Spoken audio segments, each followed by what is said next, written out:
നമ്മുടെ ഇന്നത്തെ വിശിഷ്ട അതിഥി സഖാവ് എൻ വി ജോൺ ചേട്ടൻ, നമ്മളെല്ലാം പ്രിയപ്പെട്ട, നമ്മളോടൊപ്പം എന്നും ഉണ്ടായിരുന്ന, ഇന്നലെ വരെ സർവീസിലുണ്ടായിരുന്നു, നാളെ മുതൽ റിട്ടയർമെന്റിന് ശേഷവും നമ്മളോടൊപ്പം ഉണ്ടാകും എന്നുള്ള ഉറച്ച ഒരു വിശ്വാസം നമ്മളുള്ള സഖാവ് എൻ വി ജോൺ ചേട്ടൻ വളരെ ആദരവോട് തന്നെ നമ്മുടെ പ്രിയങ്കനായ സഖാവ് എൻ വി ജോൺ ചേട്ടനെ ഈ വേദിയിലേക്കും ഈ യോഗത്തിലേക്കും ക്ഷണിക്കുകയാണ്.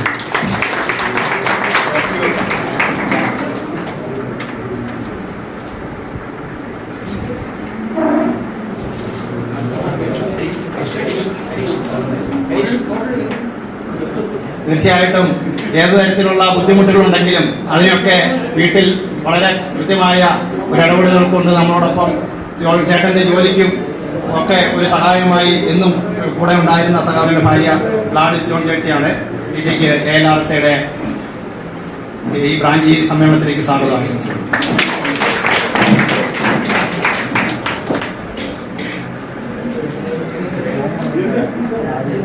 അദ്ദേഹത്തിന്റെ മകൾ ക്രിസ്റ്റി ജോൺ ഡോക്ടറാണ്, ദുബായ് ഡോക്ടറാണ്, ഇവിടെ എത്തിച്ചേർന്നിട്ടുണ്ട്. നമ്മൾ ക്രിസ്റ്റി ജോണിനെ ഈ യോഗത്തിലേക്ക് സ്വാഗതം ആശംസിക്കുന്നു.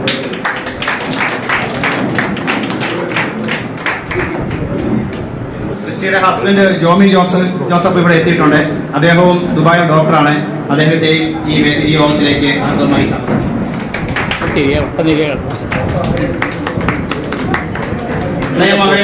എമിൽ എത്തിച്ചേർന്നിട്ടുണ്ട്. എമിൽ CAക്ക് പഠിച്ചുകൊണ്ടിരിക്കുകയാണ്.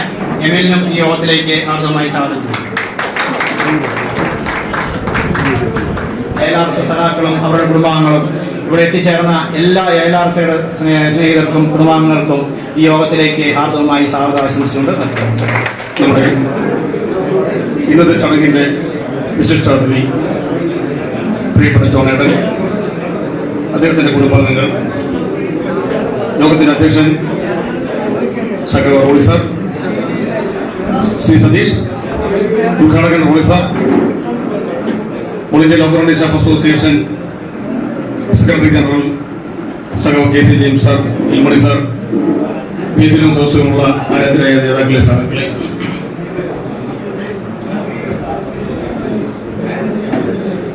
തൊട്ടുമുമ്പ് സംസാരിച്ച വേണിച്ചേടൻ വലിയൊരു ചതിയാണ് ചെയ്തത്. എന്നോട് ഈ കവളപ്പാറയിലെ കാര്യങ്ങളൊക്കെ ചോദിച്ച് മനസ്സിലാക്കിയിട്ട് പുള്ളി വന്ന് വേണമെന്ന് പറഞ്ഞു. ഞാനതെല്ലാം പറയാൻ വേണ്ടി വലിയ കാര്യമായിട്ടിരിക്കുമ്പോഴാണ് വേണിച്ചേട്ടൻ വലിയൊരു ചതി ചെയ്തത്. ആദ്യം തന്നെ പ്രിയപ്പെട്ട ജോണേട്ടന് ഒത്തിരി ആശംസകൾ നേർന്നുകൊള്ളട്ടെ. കുറച്ച് രാഷ്ട്രീയം പറയാമെന്ന് വിചാരിച്ചാണ് ഞാൻ ഇന്നിങ്ങോട്ട് വന്നത്. പക്ഷേ കൃത്യസമയത്ത് എത്തിയതുകൊണ്ട്, റോളി സാറിൻ്റെ പ്രസംഗം കേൾക്കാൻ ഇടവന്നതുകൊണ്ട് ആ ഒരു ഉദ്യമത്തിൽ നിന്ന് പിൻവാങ്ങുകയാണ്. ജോണേട്ടനെ കുറിച്ച് കുറച്ച് നല്ല വാക്കുകൾ മാത്രം സംസാരിച്ചുകൊണ്ട് നിർത്താം. വേണിച്ചേട്ടൻ പറഞ്ഞ് നിർത്തിയെടുത്തു തന്നെ ഞാൻ തുടങ്ങുകയാണ്. മനുഷ്യ സ്നേഹത്തിൻ്റെ ഒരു നല്ല ഒരു മനുഷ്യരൂപമാണ് ജോണേട്ടൻ. കാരണം എന്ന് പറഞ്ഞാൽ ഈ കവളപ്പാറ ഉരുൾപൊട്ടൽ ഉണ്ടായ സമയത്താണ് ഡിവിഷണൽ പ്രസിഡന്റായിരുന്ന വേണിച്ചേട്ടൻ, അന്ന് ബ്രാഞ്ച് സെക്രട്ടറി ആയിരുന്ന എന്നെ വിളിച്ചിട്ട് നമ്മൾ കഴിഞ്ഞ വർഷം ചെയ്തതുപോലെ ഒരു കളക്ഷൻ തുടങ്ങണ്ട എന്ന് പറയുകയും അങ്ങനെ ആ ഡിവിഷണൽ കമ്മിറ്റിയുടെ മേൽനോട്ടത്തിൽ ആ ഒരു കളക്ഷൻ എടുക്കാൻ തീരുമാനിക്കുകയും ചെയ്തു. അതിന് കളക്ഷൻ ഇങ്ങനെ മുന്നോട്ട് പോകുമ്പോൾ ജോണേട്ടൻ എന്നെ വിളിച്ചിട്ട് പറയുകയാണ്, ഗോപ, ഞങ്ങളുടെ നാട്ടിലെ അവസ്ഥ വളരെ പരിതാപകരമാണ്. എനിക്ക് നേരിട്ടറിയാവുന്നവർ, എൻ്റെ കൂടെ ജനിച്ചു, എൻ്റെ കൂടെ കളിച്ചു വളർന്നവർ, കൂടെ പഠിച്ചവർ, അയൽക്കാർ എല്ലാവരും കിടപ്പാടം പോലും ഇല്ലാതെ വളരെയധികം കഷ്ടപ്പെട്ട് ജീവിക്കുന്ന ഒരവസ്ഥയിൽ അവരെ സഹായിക്കണം. അതുകൊണ്ട് നമ്മളിപ്പോൾ പിരിച്ചെടുക്കുന്ന ഈ കളക്ഷൻ എൻ്റെ നാട്ടിലെ ജനങ്ങൾക്ക് വേണ്ടി, അവസ്ഥ അനുഭവിക്കുന്നവർക്ക് വേണ്ടി വിനിയോഗിക്കാമോ എന്ന് ചോദിക്കുന്നു. അപ്പോൾ ഡിവിഷണൽ കമ്മിറ്റിയുടെ അനുവാദത്തോടുകൂടി അതങ്ങനെ കൊടുക്കാം എന്ന് ഞങ്ങൾ തീരുമാനിക്കുകയാണ്. പക്ഷേ ചില സാങ്കേതിക കാരണങ്ങളാൽ, അപ്പോൾ അതിനിടയ്ക്ക് ജോണേട്ടൻ തന്നെ പറയുകയുണ്ടായി, ഇത് നേരിട്ട് കൊണ്ടുവന്ന് നിങ്ങൾ വന്ന് അവിടെ കാണണം, അവിടുത്തെ അവസ്ഥ കാണണം, അവിടുത്തെ അവസ്ഥ കണ്ട് നേരിട്ട് വന്ന് ഇതിനകത്തുള്ള ഈ ഗുണഭോക്താക്കൾക്ക് നേരിട്ട് കൈമാറണം എന്ന് പറഞ്ഞു. പക്ഷെ നമുക്ക് ഉണ്ടായ ലീവെട്ടാനുള്ള ബുദ്ധിമുട്ടും അതിനുള്ള മറ്റു ചില സാങ്കേതിക തടസ്സങ്ങളാൽ നമ്മൾ നീണ്ടു പോയപ്പോൾ ജോണേട്ടൻ ഒരു ദിവസം, അപ്പോൾ ഇതിനകത്ത് അദ്ദേഹവും ഒരു നല്ലൊരു തുക തന്നിരുന്നു, സംഭാവന തന്നിരുന്നു.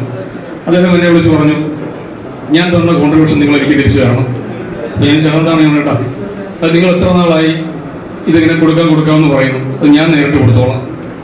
അത് നിങ്ങളുടെ ഇത് നടക്കത്തില്ല, നിങ്ങളിത് കുറേ നാളായി തുക പിരിച്ച് കയ്യിൽ വെച്ചിരിക്കുകയാണ്, ഞാൻ നേരിട്ട് കൊടുത്തോളാം എന്ന് പറഞ്ഞ് എൻ്റെ കയ്യിൽ നിന്ന് അദ്ദേഹം ആ തുക തിരിച്ചു വാങ്ങിച്ച് അദ്ദേഹം അവിടെ നാട്ടിൽ കൊടുക്കേണ്ടത്. പക്ഷെ അതിനുശേഷം നമ്മൾ കൊണ്ടുവന്ന് അവിടെ കൊണ്ടുപോയി ഈ അർഹരായ 20 പേരെ കണ്ടെത്തി. അത് അദ്ദേഹത്തിന്റെ സുഹൃത്ത് ഡൊമിനിക് എന്ന് പറയുന്ന ഒരാളായിരുന്നു നമ്മുടെ കൂടെ വന്നത്.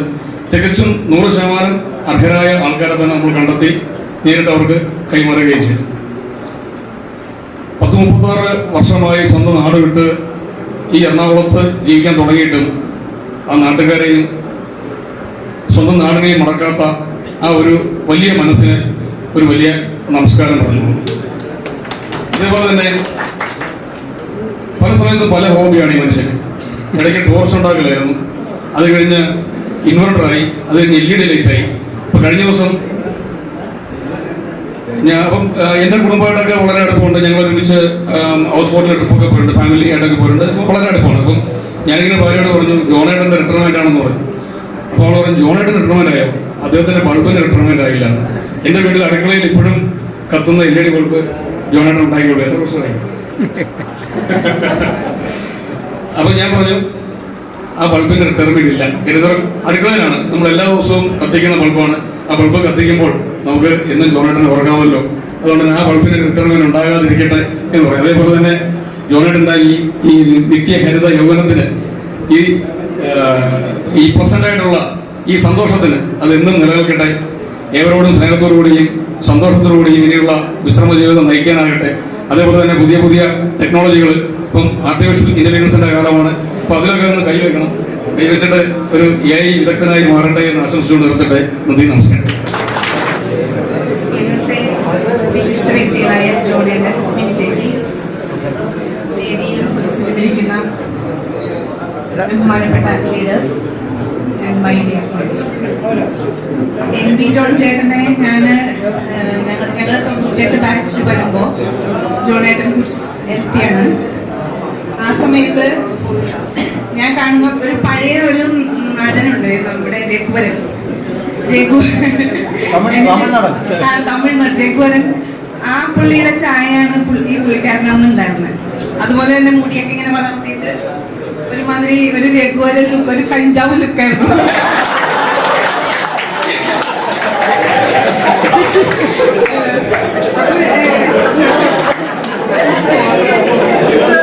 എനിക്ക് അന്നത്തെ ഫീലിംഗാണ് ഞാൻ പറയുന്നത്. എനിക്കന്ന്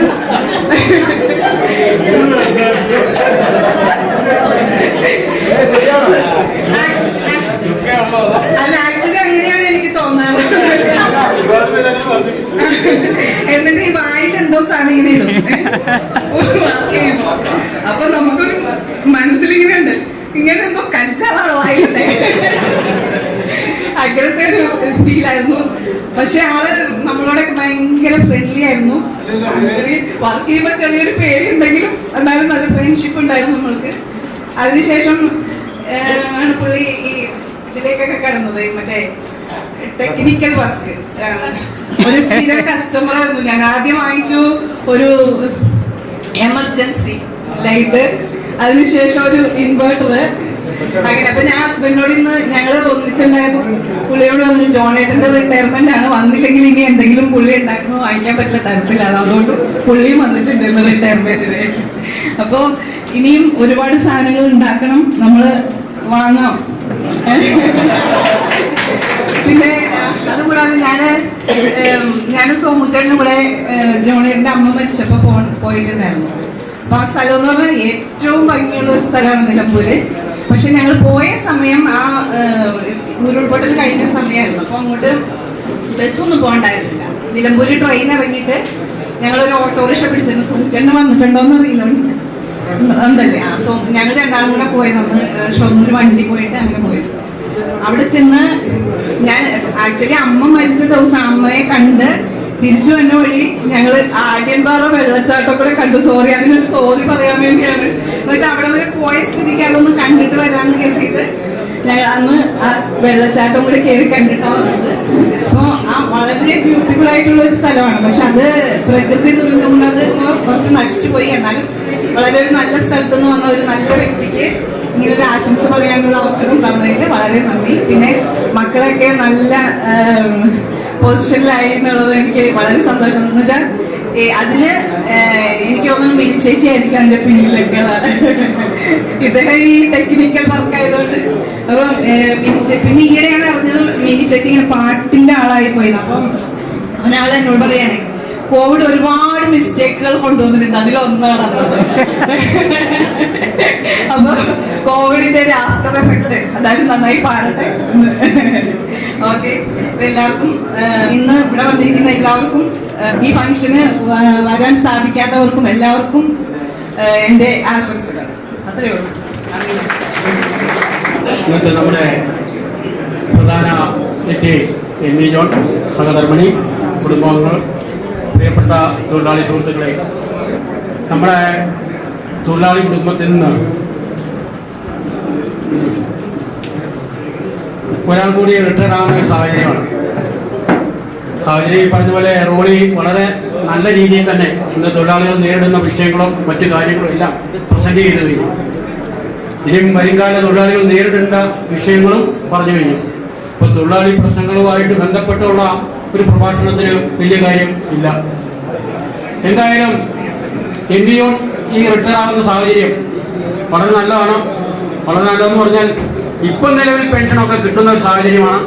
അത് ഈ പറയുന്ന എം പി അടക്കം കുടുംബത്തിനടക്കം കിട്ടും നിലവിലുള്ള സാഹചര്യത്തിൽ. പക്ഷെ അവരെ കൂടെ മാറ്റാനുള്ള സാഹചര്യമൊക്കെ നിലവിൽ സ്റ്റാറ്റ്യൂട്ടറി പെൻഷനും വേണമെങ്കിൽ ന്യൂ പെൻഷനിലേക്ക് മാറ്റാം എന്നുള്ള ബൈലോയും അതിനകത്തുണ്ട്. എത്ര കണ്ട് നമ്മുടെ പെൻഷൻ കാർഡ് അതുപോലെ തന്നെ തൊഴിലാളികളുടെ പ്രക്ഷോഭം ഇല്ലാതാകുന്നു, അന്ന് ഇതെല്ലാം എടുത്ത് പ്രയോഗിക്കുന്ന സാഹചര്യം ഉണ്ടാകും. ഇതാണ് ഇന്നത്തെ സാഹചര്യം.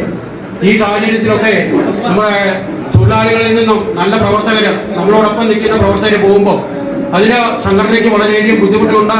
ലോക്കൽ റണ്ണിംഗ് സ്റ്റാഫിന് മാത്രമല്ല മറ്റുള്ള തൊഴിലാളികൾക്കും അതിൻ്റെ ബുദ്ധിമുട്ട് അനുഭവിക്കേണ്ടി വരും. കാരണം ഇനിയിപ്പോൾ 8ാം ശമ്പള കമ്മീഷൻ വരുന്നുണ്ട്. ആ ശമ്പള കമ്മീഷനുമായിട്ട് ബന്ധപ്പെട്ട പ്രഖ്യാപനം മാത്രമേ നടന്നുള്ളൂ. നമുക്കറിയാം ഈ പറയുന്ന ഇപ്പൊ എല്ലാവരും ഇന്ന് ലോക്കൽ റണ്ണിംഗ് സ്റ്റാഫ് ഏറ്റവും കൂടുതൽ റണ്ണിംഗ് സ്റ്റാഫ് എല്ലാം തന്നെ കേന്ദ്ര ഗവൺമെന്റ് ജീവനക്കാരെല്ലാം തന്നെ മധ്യ സാമ്പത്തിക ശേഷിയുണ്ട്. ഇവിടെ എല്ലാം ഇൻകം ടാക്സ് കുറച്ചുകൊണ്ടാണ് പുതിയ ഇതെല്ലാം വന്നത്.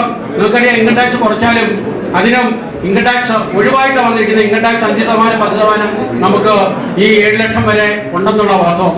അപ്പോ ആ ഇൻകം ടാക്സ് പ്രഖ്യാപിച്ചുകൊണ്ട് അത് ഒഴിവാക്കി തരുന്ന രീതി എന്ന് പറഞ്ഞാൽ നിങ്ങൾക്കൊരു ആനുകൂല്യം തരുന്ന രീതിയിലാണ് പ്രഖ്യാപനം വന്നിരിക്കുന്നത്. ഏത് സമയവും അത് വേണമെങ്കിൽ പുനഃസ്ഥാപിക്കാം. കേന്ദ്ര ഗവൺമെന്റ് 5, 10 ഇപ്പൊ ഇളവ് തന്നിരിക്കുന്നത് അടുത്ത കൊല്ലം വേണ്ടെന്ന് വെക്കാം. കാരണം അതുകൊണ്ട് നമുക്കറിയാം ടിക്കറ്റ് നമുക്ക് റെയിൽവേ ടിക്കറ്റ് തരുമ്പോൾ ആ റെയിൽവേ ടിക്കറ്റിന്റെ 53% മാത്രമാണ് റെയിൽവേ ഈടാക്കുന്നത്. ബാക്കി 47% കൺസെഷനാണ് ആ ടിക്കറ്റിന്റെ അടിയിൽ എഴുതി വെച്ചിരിക്കുക. ആ കൺസെഷൻ ഏത് സമയം പിൻവലിക്കാം, ടിക്കറ്റ് ചാർജ് കൂട്ടാം എന്നൊരു ധ്വനിയാണ് ഈ പറയുന്ന ജനങ്ങൾക്കും മറ്റുള്ള ഈ യാത്രക്കാർക്ക് കൊടുക്കുന്നത്. എന്നതുപോലെയാണ് നമ്മുടെ ഈ പറയുന്ന പെൻഷൻ ഈ ഇൻകം ടാക്സും. ആ ഇൻകം ടാക്സിന്റെ പ്രഖ്യാപനം തന്നെയല്ല ലോക്കൽ റണ്ണിംഗ് സ്റ്റാഫിന്. ആവറേജ് ലോക്കൽ റണ്ണിംഗ് സ്റ്റാഫിന് ഒരു മാസം ഇൻകം ടാക്സ് ഇനത്തിൽ തന്നെ ഒരു 5000-6000 രൂപ മിനിമം കുറയുന്നുണ്ട്. ഒരു ALP ഏറ്റവും താഴെ ഒരു മെയിൽ ഡ്രൈവറാണ് മിനിമം 10000 രൂപയായിട്ടും ഇൻകം ടാക്സ് ഇനത്തിൽ നഷ്ടപ്പെടുന്നുണ്ട്. കാരണം നമ്മുടെ TA പോർഷൻ ഒഴിവാക്കിയിട്ടില്ല. ബാക്കിയുള്ള എല്ലാ സ്റ്റാഫിനും റണ്ണിംഗ് സ്റ്റാഫ് ഒഴിച്ചുള്ള എല്ലാ സ്റ്റാഫിനും ഇൻകം ടാക്സിൽ നിന്ന് TA പോർഷൻ ഒഴിവാക്കിയിട്ടുണ്ട്. റെയിൽവേ ഓഫീസർമാർക്ക്, ഈ പറയുന്ന IAS-കാർക്കൊക്കെ, കളക്ടർമാർക്കടക്കം എല്ലാവർക്കും TA എന്ന് പറയുന്ന ആ പോർഷൻ കംപ്ലീറ്റ് ഫ്രീ ആണ്. പക്ഷെ നമ്മളെ സംബന്ധിച്ച് അത് ഒഴിവാക്കിയിട്ടില്ലെന്നുള്ള വാസ്തവം. നമുക്ക് ഒരു കാലഘട്ടത്തിൽ തന്നിരിക്കുന്ന 10000 രൂപയുടെ ഇളവിലധികം നമുക്ക് തന്നിട്ടില്ലെന്നുള്ള വാസ്തവം. അപ്പൊ അതിൽ നിന്നുള്ള വ്യത്യാസം. മറ്റൊന്ന് റൂളി പറയുന്ന പോലെ എല്ലാവർക്കും TA കൂട്ടി 800 എന്നുള്ള 1000 രൂപയാക്കി ഡെയിലി വെത്ത. പക്ഷെ നമ്മളെ സംബന്ധിച്ച് ആ 1000ന്റെ വർധനവ് നമുക്ക് തന്നിട്ടില്ലെന്നുള്ളതാണ്. കഴിഞ്ഞ ജാനുവരി 1 മുതൽ കിട്ടേണ്ടതായിരുന്നു, ഇതുവരെ കിട്ടിയിട്ടില്ലെന്നുള്ള. കഴിഞ്ഞല്ല 2024 ജാനുവരി 1 മുതൽ. അപ്പൊ അത്തരത്തിൽ നമ്മളോടൊരു ചിറ്റമ്മ നയം, നമ്മളെ മാത്രം മാറ്റി നിർത്തുന്ന റെയിൽവേയുടെ ഇതോ, നമ്മുടെ റണ്ണിംഗ് കാറ്റഗറിയെ മാറ്റി നിർത്തിക്കൊണ്ടുള്ളതോ, വീക്കിലി റെസ്റ്റ്, മറ്റുള്ള ഓഫീസേഴ്സിനെല്ലാം ശനിയായ വീട്ടിൽ റെസ്റ്റ്, ഇവിടെയുള്ള എല്ലാ ജീവനക്കാർക്കും ആഴ്ചയിലുള്ള റെസ്റ്റ്. പക്ഷെ നമ്മളെ മാത്രം ആഴ്ചയിലുള്ള റെസ്റ്റ് ഇല്ല. അതിനാണ് നമ്മൾ പറയുന്ന അവഗണന, ഒരു നമ്മളെ മാത്രം മാറ്റി നിർത്തുന്ന ഒരു അവഗണന നടക്കുന്നത്, ഒരു ചിറ്റമ്മ നയം. ബാക്കിയുള്ള ട്രാഫിക് ഡിപ്പാർട്ട്മെന്റിനുണ്ട്, മെക്കാനിക്കൽ ഡിപ്പാർട്ട്മെന്റിനുണ്ട്, ഇലക്ട്രിക്കൽ ഡിപ്പാർട്ട്മെന്റിനുണ്ട്, ഈ എഞ്ചിനീയറിംഗ് ഡിപ്പാർട്ട്മെന്റിനുണ്ട്. എല്ലാ ഡിപ്പാർട്ട്മെന്റിനും കൊടുക്കുന്നു. റണ്ണിംഗ് സ്റ്റാഫിന് മാത്രം നിങ്ങൾക്ക് ആഴ്ചയിൽ വിശ്രമമില്ല. എന്തർത്ഥമാണ്? ഇന്നിപ്പോ ഏറ്റവും അവസാനം നിങ്ങൾക്കറിയാം, കഴിഞ്ഞ ബജറ്റില് 400-500 ട്രെയിനുകളാണ് പുതിയതായിട്ട് തുടങ്ങുന്നത്. ഈ 500 ട്രെയിൻ തുടങ്ങുമ്പോൾ തന്നെ നമുക്കറിയാം high level safety review committee 2012 പ്രഖ്യാപിച്ചിട്ടുണ്ട്. ആ ഹൈ ലെവൽ സേഫ്റ്റി റിവ്യൂ കമ്മിറ്റിയുടെ 5 അംഗ മെമ്പർമാരെ പറ്റി നിങ്ങൾ ഒന്ന് അറിയണം. അത് വേറെ ആരുമല്ല, അന്ന് ഇന്ത്യയിലെ ആറ്റോമിക് റിസർച്ച് കമ്മീഷന്റെ ചെയർമാൻ അനിൽ കൽക്കോൾക്കറാണ് അന്നത്തെ ചെയർമാൻ. IIT-യുടെ ഡയറക്ടറാണ്, ISRO-യുടെ ചെയർമാനാണ് ഒരു വ്യക്തി. ഈ ശ്രീധരനാണ് മറ്റൊരു വ്യക്തി. ഇന്ത്യയിലെ ഏറ്റവും വലിയ ടെക്നോളജിസ്റ്റുകൾ കൂടി 5 പേര് കൂടിയിരുന്നാണ് നമ്മുടെ കാര്യങ്ങൾ പഠിച്ചത്. എന്നിട്ടാണ് റെക്കമെൻഡ് ചെയ്തത് ഈ പുതിയ ട്രെയിൻ തുടങ്ങുമ്പോൾ ഇവർക്ക് ജീവനക്കാരെ കൊടുക്കണം, കാരണം ഇവർക്ക് മാക്സിമം ഡ്യൂട്ടി അവേഴ്സ് ഇട്ടാണ് കൊടുത്തിരിക്കുന്നത്. അതുകൊണ്ട് പുതിയ ട്രെയിൻ തുടങ്ങുന്നു. ഇപ്പം റെയിൽവേ മിനിസ്റ്റർ 500 ട്രെയിനാണ് പുതിയതായിട്ട് പ്രഖ്യാപിച്ചിരിക്കുന്നത്. വന്ദേ ഭാരത് 100 200 മറ്റ് ട്രെയിനുകളെല്ലാം. ഈ 500 ട്രെയിൻ ഓടിക്കാൻ 500 സെറ്റ് ക്രൂവിനെ അല്ലെങ്കിൽ 1000 സെറ്റ് ക്രൂവിനെ കണ്ടെത്തേണ്ട ഒരു ബാധ്യത റെയിൽവേക്കുണ്ട്. ആ റെയിൽവേ അത് നടപ്പിലാക്കുകയില്ല. പകരം നമ്മുടെ നിലയിലേക്ക് വർക്ക് ലോഡ് കൂടുന്ന രീതിയിലേക്ക് വരും. നമ്മുടെ BR-കൾ ഇല്ലാതാകുന്ന സാഹചര്യം, നമ്മുടെ വർക്കിംഗ് അവേഴ്സ് കൂടുന്ന സാഹചര്യം. വർക്കിംഗ് അവേഴ്സിനെ സംബന്ധിച്ച് നമുക്കറിയാം, മാക്സിമം ബൈ വീക്കിലി നമുക്ക് 90 മണിക്കൂറിൽ കൂടുതൽ പറ്റിയല്ലെന്ന് പറഞ്ഞിട്ട് 110 ആക്കാനാണ് റെയിൽവേ ബോർഡ് പറയുന്നത്. അത്തരത്തിലുള്ള വർക്കിംഗ് പ്രശ്നങ്ങൾ ഇതൊക്കെ തരണം ചെയ്തുകൊണ്ട് അജിറ്റേഷനിലൂടെ ഇതിനെയെല്ലാം കൺട്രോൾ ചെയ്യാനും നമുക്ക് കഴിയണം. അതിന് സംഘടിത ശക്തി വേണം. ആ രീതിയിലുള്ള പ്രവർത്തനം നമ്മുടെ ഭാഗത്തുനിന്ന് ഉണ്ടാവണം എന്ന് മാത്രമാണ് ഈ അവസരത്തിൽ പറയാനുള്ളത്. പിന്നെ മറ്റൊന്ന്, നമ്മുടെ ഇന്ന് റിട്ടയർ ആകുന്ന NV ജോണിനെ സംബന്ധിച്ചാണ്. ജോണിനെ സംബന്ധിച്ച് എല്ലാവരും പറഞ്ഞു കഴിഞ്ഞു. വളരെയധികം എനിക്ക് ജോണുമായിട്ട് ബന്ധമുണ്ട്. അതുപോലെ വിനിയെ സംബന്ധിച്ച് നിങ്ങൾക്കറിയാം, പണ്ടൊരു ശിവപിള്ള സാർ അഡ്വക്കേറ്റ് ഉണ്ടായിരുന്നു. നിങ്ങൾ പലരും കണ്ടിട്ടില്ല. എൽമണി സാറിന് അറിയാം, ഓടിക്കറിയാം. ഇങ്ങനത്തില്ല. ശിവപിള്ള സാറ് ഉണ്ടായിരുന്നപ്പം അന്ന് സ്ഥിരം വന്നോണ്ടിരുന്നാണ്. എടിയാ നമ്മുടെ ഈ KSRTC ബസ് സ്റ്റാൻഡിൽ അങ്ങോട്ട് പോകുന്നിടത്ത് ആ വീടുവരെ കെട്ടിടത്തിന്റെ പേരുണ്ട്, വടക്കാട്, അവിടെയായിരുന്നു. ഇന്ന് ശിവപിള്ള സാറിനോടൊപ്പം അവിടെ വർക്ക് ചെയ്യാനായിട്ട് വന്നിരുന്ന മിനി. റെയിൽവേ RPF ജീവനക്കാരന്റെ മോളാണ്. സ്ഥിരം വന്നോണ്ടിരുന്നാണ്. എനിക്ക് അന്ന് മുതലേ അറിയാം. അത് കഴിഞ്ഞാൽ ഹിന്ദിയോടും മാഷലിങ്ങാടായി. ഏതായാലും രണ്ടുപേരും കല്യാണം കഴിച്ചു, താമസമായി. ഇതാണ് സ്ഥിതി. അതിനേക്കാളും ഈ ജോണിനെ സംബന്ധിച്ച് വന്ന സാഹചര്യം വളരെയധികം നമുക്കറിയാം. വനമേഖലയിലൊക്കെ ഈ വയനാട് വനമേഖലയിലെ കാര്യങ്ങളൊക്കെ ഇപ്പൊ അവിടെയൊന്നും ചെല്ലാൻ പറ്റില്ല. ഇന്ത്യയോട് ഇരുന്ന വീടിന്റെ ഭാഗത്തൊക്കെ ആന സ്ഥിരമായിട്ട് ഇറങ്ങുകയാണ്. ഈ എങ്ങോട്ട് പോകുന്നില്ല ഇന്ത്യയോട് പറയുന്നു. ഞാൻ ചോദിച്ചു, പിന്നെ റിട്ടയർ ആയിട്ട് തിരിച്ചു പോകുന്നേ ഇല്ല. കാരണം ഇന്ത്യയുടെ സ്ഥലമൊക്കെ ഇപ്പൊ വനമായിട്ട് പ്രഖ്യാപിക്കുന്ന ഒരു സാഹചര്യത്തിലേക്ക് എത്തുക. ആ രീതിയിലുള്ള അവിടെ നിന്നൊക്കെ ഇവിടെ വന്ന് താമസിക്കുന്നു. 2 കുട്ടികളായി. ആ കുട്ടികൾ നല്ല രീതിയിൽ പഠനം നിന്നു. ഒരാൾ ഡോക്ടർ, ഒരാൾ ചാർട്ടേഡ് അക്കൗണ്ടന്റുമായി മാറുന്നു. ഏതായാലും ഈ രീതിയിൽ അതിനേക്കാളുപരി നമ്മുടെ യൂണിയനോടൊപ്പം അന്നൊക്കെ ഈ പറഞ്ഞ നമ്മുടെ ഗുരുവത്തി പറയുന്ന പോലെ കുരിഞ്ഞ് ഇവിടുന്ന് മാഷിങ്ങാട് വരെ ഈ കുടയും പിടിച്ച് നടന്നു പോകുന്ന ഒരു സാഹചര്യമാണ്. എന്ത് ചെയ്യണം, ഒത്തിരി മൈൻഡ് ചെയ്യല. കുനിഞ്ഞ് പ്ലാറ്റ്ഫോം വഴി പോയാൽ ആ കുനിഞ്ഞ് അങ്ങേറ്റം മാഷിങ്ങാട് വരെ പോകും. ആ രീതിയിൽ പോകുന്നതാണ്. പിന്നെ ഇതിനൊരു മാറ്റങ്ങളൊക്കെ വന്നു. ഇപ്പം ക്ലിയറായി. എല്ലാ രീതിയിലും എല്ലാവരോടും ഇടപെടാനും അഭിപ്രായങ്ങൾ പറയാനും ഒക്കെ മുന്നോട്ട് വന്നു. ഏതായാലും നല്ല രീതിയിൽ റിട്ടയറായി. സർവീസിലോ മറ്റു പ്രശ്നങ്ങളൊന്നും ഇല്ലാതെ തന്നെ റിട്ടയറായ സാഹചര്യമാണ്. ഈ അവസരത്തിൽ NV യൂണിയനും കുടുംബത്തിനും എല്ലാവിധ ഭാവങ്ങളും നേർന്നുകൊണ്ട് ഞാൻ നിർത്തുന്നു. അഭിവാദ്യങ്ങൾ. വിശിഷ്ടാതിഥി ശ്രീ NV ജോൺ മിനി, വേദിയിലും സദസ്സിലും ഉള്ള പ്രിയപ്പെട്ടവരെ, വിശിഷ്ട വ്യക്തിത്വങ്ങളെ, 36 വർഷം മുമ്പാണ് ജോണിനെ ഞാൻ ആദ്യം കാണുന്നത്. 1989 ജൂലൈ 18/7/89 ഞങ്ങളുടെ അപ്പോയിൻമെൻറ്റ് കിട്ടുക. ആ സമയത്ത് ട്രെയിനിങ്ങിന് വരുമ്പോഴാണ് അദ്ദേഹത്തെ കാണുന്നത്. ആ ട്രെയിനിങ്ങിനായിരിക്കലും പിന്നെ അവിടെ നിന്ന് ഞങ്ങളെ തിരിച്ചയക്കലും അതിൻ്റെ കുറച്ച് അനിശ്ചിതത്വങ്ങൾക്ക് ശേഷം ബാംഗ്ലൂർ STS എനിക്ക് തോന്നുന്നു അവിടെ മെക്കാനിക്കൽ ഈ ടെക്നിക്കൽ സബ്ജക്റ്റ് പഠിപ്പിച്ച ഒരു ഒറ്റ ബാച്ച് ഞങ്ങളെ ആയിരിക്കും തോന്നുന്നു. ആ ഒരു കാലത്തൊന്നും ജോൺ അങ്ങനെ ഞങ്ങളുടെ സൗഹൃദം കാണിക്കുന്ന കൂട്ടത്തിലല്ലായിരുന്നു എനിക്ക് തോന്നുന്നു. അല്ലെങ്കിൽ ആദ്യത്തെ ആ ലിസ്റ്റിൽ ഞാനില്ലായിരുന്നു. കാലങ്ങൾ കൊണ്ട് 36 വർഷങ്ങൾ കൊണ്ടാണ് ജോണിൻ്റെ ഒരു പ്രത്യേകത അതാണെന്ന് തോന്നുന്നു. അത്ര പെട്ടെന്ന് ആരുമായിട്ടും അങ്ങനെ മിങ്കിളാകുന്ന കൂട്ടത്തിലല്ല. പൊതുവേ ഒരു സൗഹൃദം ഉണ്ടെങ്കിലും എല്ലാവരോടും അങ്ങനെ പെരുമാറുന്ന ഒരു വ്യക്തിത്വമായിരുന്നില്ല. അങ്ങനത്തെ ഒരു രീതിയല്ല ജോണിൻ്റെത്. അറിഞ്ഞ് അനുഭവപ്പെട്ട് അത് മനസ്സിൽ ഉൾക്കൊണ്ട് മാത്രമേ അദ്ദേഹം പെരുമാറാറുള്ളായിരുന്നു. ഏറ്റവും കൂടുതൽ സ്തുതിവചനങ്ങളും പ്രശംസകളും ഒക്കെ പറയുകയും ആൾക്കാർ ഉപയോഗിക്കുകയും ചെയ്യുന്ന രണ്ട് സന്ദർഭങ്ങളാണ് ഈ യാത്രയപ്പ് യോഗങ്ങളും ചരമ സമ്മേളനം. കാരണം രണ്ടും ആൾക്കാർ വിചാരിക്കും ഏതായാലും ഇതോടെ ഇവൻ്റെ ശല്യം തീർന്നല്ലോ ഇന്നത്തെ ഇതുകൊണ്ട്. അതുകൊണ്ട് പറയുന്നവനും എന്തെങ്കിലും പറയുന്നതിന് കുഴപ്പമില്ല, കേൾക്കുന്നവനും അങ്ങ് സഹിക്കും. ജോണിനെ സംബന്ധിച്ചോളം അങ്ങനെ ജോണിൻ്റെ ഒരു പ്രത്യേകത അങ്ങനെ ഒരിക്കലും അംഗീകാരങ്ങൾക്ക് വേണ്ടിയിട്ടോ പ്രശംസകൾക്ക് വേണ്ടിയിട്ടോ ഏതെങ്കിലും വേദിയിൽ തന്നെ ജോണിനെ ഞാൻ കണ്ടെന്ന് എനിക്ക് ഓർമ്മയില്ല. ഇപ്പോൾ 2 ദിവസം മുമ്പ് ജോണിൻ്റെ സ്വകാര്യ ഒരു ചടങ്ങ് നടന്ന അന്ന് മാത്രമാണ് എൻ്റെ ഓർമ്മയിലെ ജോണിൻ്റെ ഒരു വേദിയിൽ ഞാൻ കണ്ടിട്ടുള്ളത്. ഒരിക്കലും ആൾക്കാരുടെ ഇടയിലോട്ട് അങ്ങനെ വരുന്ന ഒരു പ്രകടനമായിരുന്നില്ല ജോണിൻ്റെ.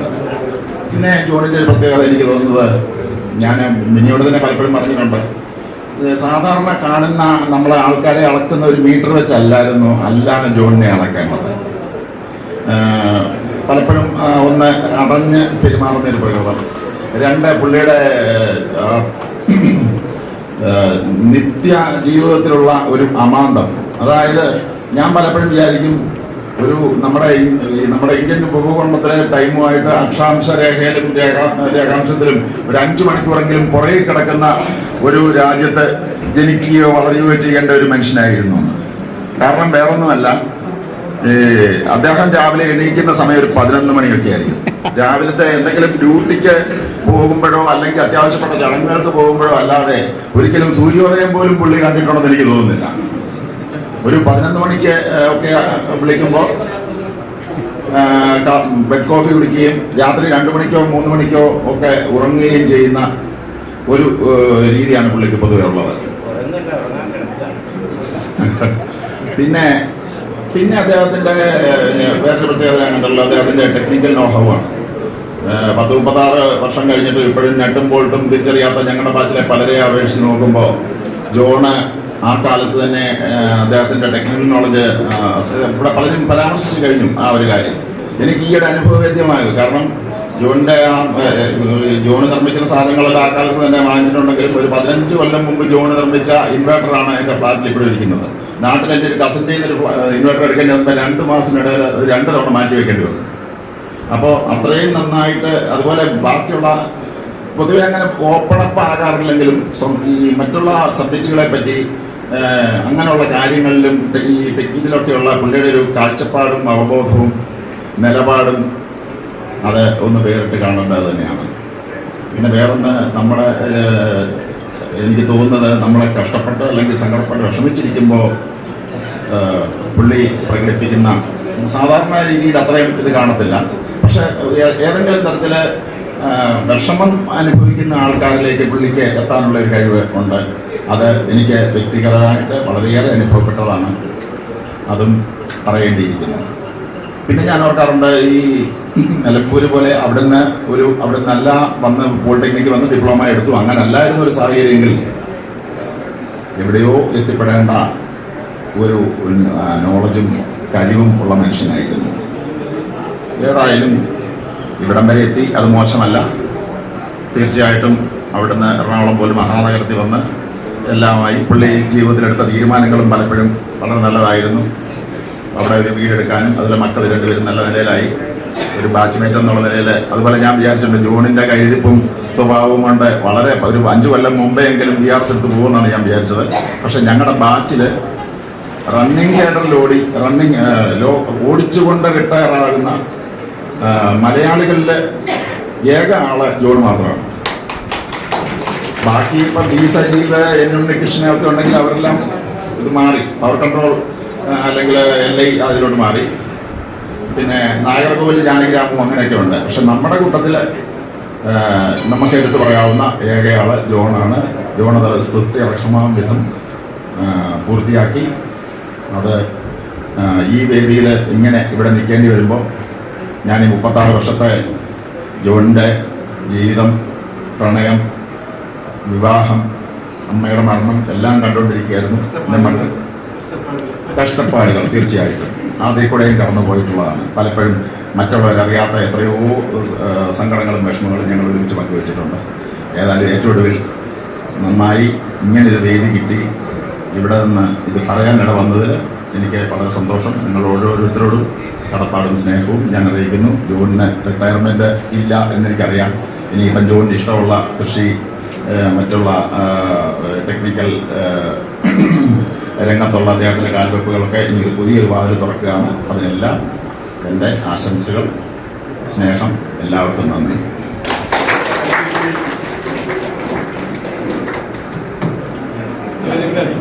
ഒരു 3 മണിക്കൊരു ദിലീപ് ഒന്ന് സമാപ്തി ഓവനാണ്.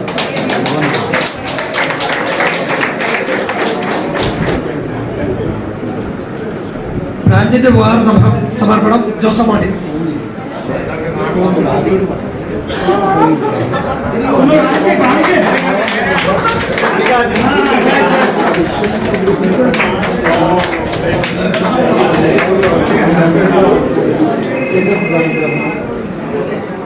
മൊമെന്റോ നൽകുന്നത് നമ്മുടെ സെൻട്രൽ വർക്കിംഗ് പ്രസിഡന്റ് ഈ വഴി സാർ.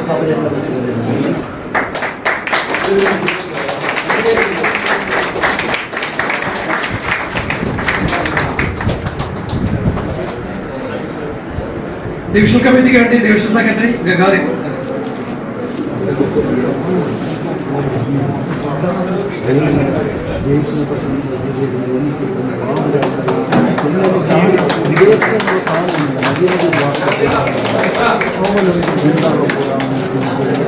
തിരുവനന്തപുരം ബ്രാഞ്ചിന് വേണ്ടി സജിത്ത്.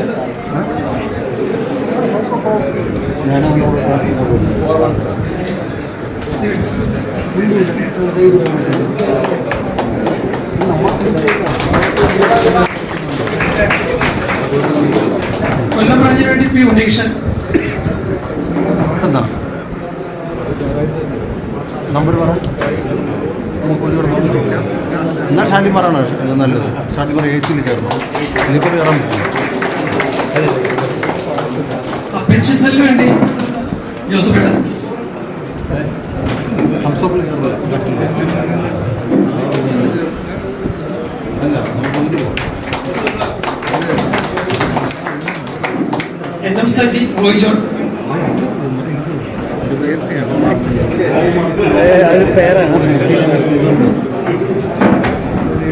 ദിലീപുണ്ട്.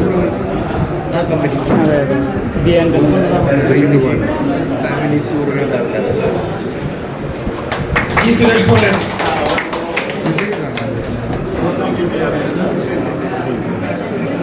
ജോണിന്റെ സുഹൃത്ത് ഷൂബ.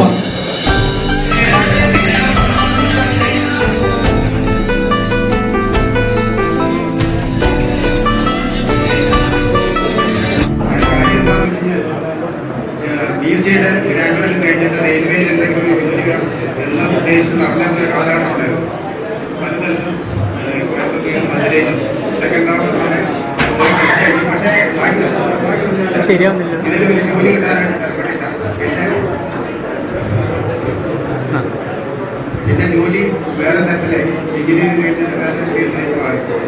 അപ്പോൾ അങ്ങനെ പ്രവാസ ജീവിതം തുടങ്ങിയപ്പോഴാണ് ഒമാനിൽ വെച്ചിട്ട് ഒരു പ്രോജക്റ്റിൽ ജോണിൻ്റെ സുഹൃത്ത് രാജനെ കണ്ടുപിടുന്നത്. രാജൻ മെക്കാനിക്കലായിരുന്നു. അപ്പോൾ രാജനോട് ഈ ലൈബ്രറിയുടെ പല കാര്യങ്ങളൊക്കെ സംസാരിക്കുമ്പോൾ പറഞ്ഞു, എൻ്റെ അടുത്തൊരു സുഹൃത്തുണ്ട്, ജോണുണ്ട്, ജോണിനെ പരിചയപ്പെടുത്തരാമെന്ന് പറഞ്ഞു. അങ്ങനെ ഒരു 13 വർഷത്തിന് മുമ്പാണ് ജോണിനെ പരിചയപ്പെടുന്നത്. അന്ന് ജോണുമായിട്ടുള്ള ബന്ധമുണ്ട്. ഇടയ്ക്കിടയ്ക്ക് ഈ ഇതാണ് ആൽക്കോ എഞ്ചിൻസിൻ്റെ യൂട്യൂബിൽ കാണാറുണ്ട്. അപ്പോൾ അതൊക്കെ അയച്ചു കൊടുത്തു. ഒന്നും ഈ രീതിയിൽ പങ്കെടുക്കാൻ സാധിച്ചത് വളരെയധികം സന്തോഷമുണ്ട്. ജോണിൻ്റെ ഫാമിലിക്ക് എല്ലാവർക്കും എല്ലാം നേരുന്നു. ഇന്നത്തെ ഈ ചടങ്ങിൻ്റെ പ്രമുഖ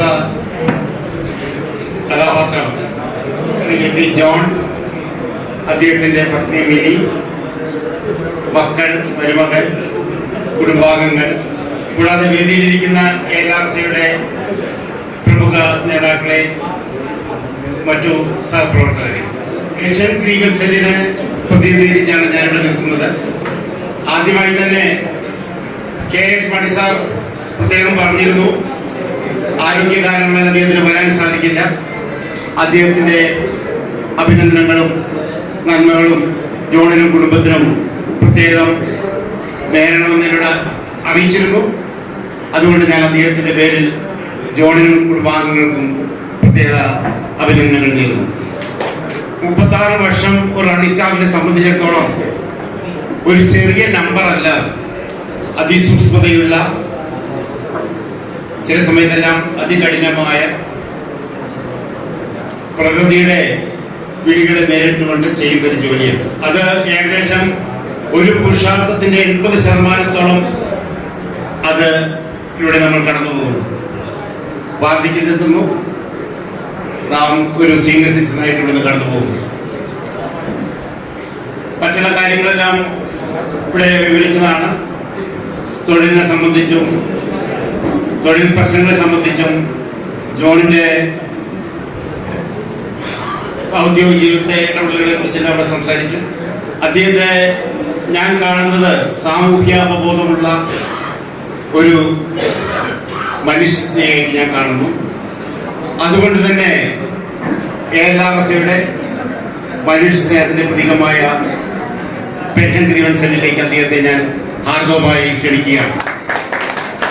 ഞങ്ങൾ തമ്മിലുള്ള ബന്ധം അത്തരത്തിൽ ഒന്ന് മാത്രമായിരുന്നില്ല. സൗഹൃദത്തിൻ്റെ ലളിത സുന്ദര സുവിശേഷങ്ങളായിരുന്നു എന്നും ഞങ്ങൾ പങ്കുവച്ചിരുന്നത്. സാങ്കേതികതയുടെ പുതുമകളെ, വർത്തമാനകാലത്ത് അതിൻ്റെ പ്രയോഗങ്ങളെ എന്നും ഒരു കൊച്ചു കുഞ്ഞിൻ്റെ താല്പര്യത്തോടെ നോക്കിക്കണ്ടിരുന്ന നാളെയുടെ പൗരനായിരുന്നു എൻ്റെ പ്രിയ സുഹൃത്ത് ജോൺ. അതിന് അദ്ദേഹം പറയാറ്, നാം അപ് ടു ഡേറ്റ് അല്ലെങ്കിൽ കുട്ടികൾ നമുക്ക് മുൻപേ പറക്കുമെന്നായിരുന്നു. മുൻപേ പറക്കുന്ന കുട്ടികളോടുള്ള മത്സരമല്ല, ഇന്നിൻ്റെ നിലനിൽപ്പിനായുള്ള ടെക്നോളജിയുടെ അറിവ് തേടലായിരുന്നു എന്നും അദ്ദേഹത്തിന് ഇഷ്ടം. LED ലാമ്പുകൾ അത് വ്യാപകമാകുന്നതിനും എത്രയോ മുൻപ് അദ്ദേഹം നിർമ്മിച്ചു നൽകിയ LED ലൈറ്റ് ഞാൻ ഉപയോഗിച്ചിട്ടുണ്ട്. ഇവിടെ മറ്റു പലരും സൂചിപ്പിച്ചതുപോലെ ആ LED ലൈറ്റ് അത് നൽകുമ്പോൾ അദ്ദേഹം തേടുന്ന ഫീഡ്ബാക്കുകൾ നവീകരിക്കപ്പെടാൻ അല്ലെങ്കിൽ പുതുക്കാനുള്ള ഒരു മനസ്സിന്റെ വ്യഗ്രത, താല്പര്യം എന്നെ ബോധ്യപ്പെടുത്തിയിട്ടുണ്ട്. ഈ LED ലൈറ്റ് മാത്രമല്ല, അതുകൂടാതെ ഇൻവെർട്ടർ, കമ്പ്യൂട്ടർ, പ്രിന്റർ, മറ്റു ഇലക്ട്രോണിക് ഗാഡ്ജറ്റുകൾ എല്ലാം തന്നെ അദ്ദേഹത്തിൻ്റെ പ്രാവീണ്യം വ്യക്തമാക്കിയ മേഖലകളാണ്. റെയിൽവേ സർവീസിനൊപ്പം അദ്ദേഹം നടത്തിയ സാങ്കേതിക പ്രവർത്തനങ്ങൾ അത് ഒരു ബിസിനസ്സുകാരന്റെ കാഴ്ചപ്പാടിൽ വിജയമായിരുന്നു എന്ന് എനിക്ക് തോന്നുന്നില്ല. മറ്റൊന്നും കൊണ്ടല്ല, ഏതൊരു ബിസിനസ് സംരംഭത്തിലും അല്ലെങ്കിൽ അതിന്റെ പ്രൊഡക്റ്റിലും സാധാരണ കാണാറുള്ള ഒരു ബഗ് അല്ലെങ്കിൽ പരാജയപ്പെടാനുള്ള സൂത്രം നമുക്ക് എൻ്റെ സുഹൃത്തിൻ്റെ ഉൽപ്പന്നത്തിൽ കാണാൻ കഴിയില്ല. അതിന് ഏറ്റവും വലിയ തെളിവ് 15 വർഷത്തിലേറെയായി എൻ്റെ കയ്യിൽ ഇപ്പോഴും പ്രവർത്തനം നിരതമായിരിക്കുന്ന ലൈറ്റാണ്. റെയിൽവേ ജീവനക്കാരന്റെ റിട്ടയർമെന്റ് ഫംഗ്ഷനിൽ എന്തുകൊണ്ട് റെയിൽവേ വർത്തമാനങ്ങൾ ഇല്ല എന്ന് നിങ്ങൾ അത്ഭുതം കൂറാം. പക്ഷേ അത്തരം വർത്തമാനങ്ങൾ പറയാൻ ഇവിടെ ധാരാളം ആളുകൾ ഉള്ളത് കൊണ്ട് ഞാനൊന്ന് വഴിമാറി നടന്നു എന്ന് മാത്രം. ഞാൻ ചുരുക്കുന്നു, ജിജ്ഞാസുവായ ഒരാൾക്ക് നാളെ എന്നും പ്രചോദനമാണ്. പുതുമകളിലേക്ക്, സാങ്കേതിക തികവുകളിലേക്ക്, വിശ്രമത്തിന്റെ അനന്ത സാധ്യതകളിലേക്ക് എല്ലാം, യാത്രകളിലേക്ക് എല്ലാം ഒരു ചാർജ് ചെയ്ത ബാറ്ററി പോലെ, വീണ്ടും വീണ്ടും ഉപയോഗിക്കാവുന്ന ബാറ്ററി പോലെ അദ്ദേഹവും കുടുംബവും സ്വന്തം ജീവിതം കൂടുതൽ സുന്ദരമാക്കട്ടെ എന്ന് ഞാൻ ആശംസിക്കുന്നു. ഞാനൊരു വലിയ വായനക്കാരനൊന്നുമല്ല, പക്ഷേ ഞാൻ വായിച്ച പുസ്തകങ്ങളിൽ എന്നെ വല്ലാതെ ആകർഷിച്ച, ഇപ്പോഴും പ്രചോദിപ്പിച്ചുകൊണ്ടിരിക്കുന്ന ഒന്നാണ് ഹെൻറി ഷെറിയൻ എന്ന ഫ്രഞ്ചുകാരന്റെ ആത്മകഥാപരമായ കുറിപ്പുകൾ. ആ പുസ്തകം ഒരു മനുഷ്യൻ എത്രത്തോളം ഉയരാം എന്ന് നമ്മെ ബോധ്യപ്പെടുത്തുന്നു. എൻ്റെ ഇഷ്ടത്തിന് ഒരു പ്രചോദനത്തിന്റെ ആവശ്യമൊന്നും ജോണിലില്ല എന്ന് എനിക്കറിയാം. എങ്കിലും എൻ്റെ ഒരു ഇഷ്ടത്തിന് അദ്ദേഹത്തിന് ഞാൻ ആ പുസ്തകം സമ്മാനിച്ചുകൊണ്ട് നിർത്തുന്നു. നന്ദി.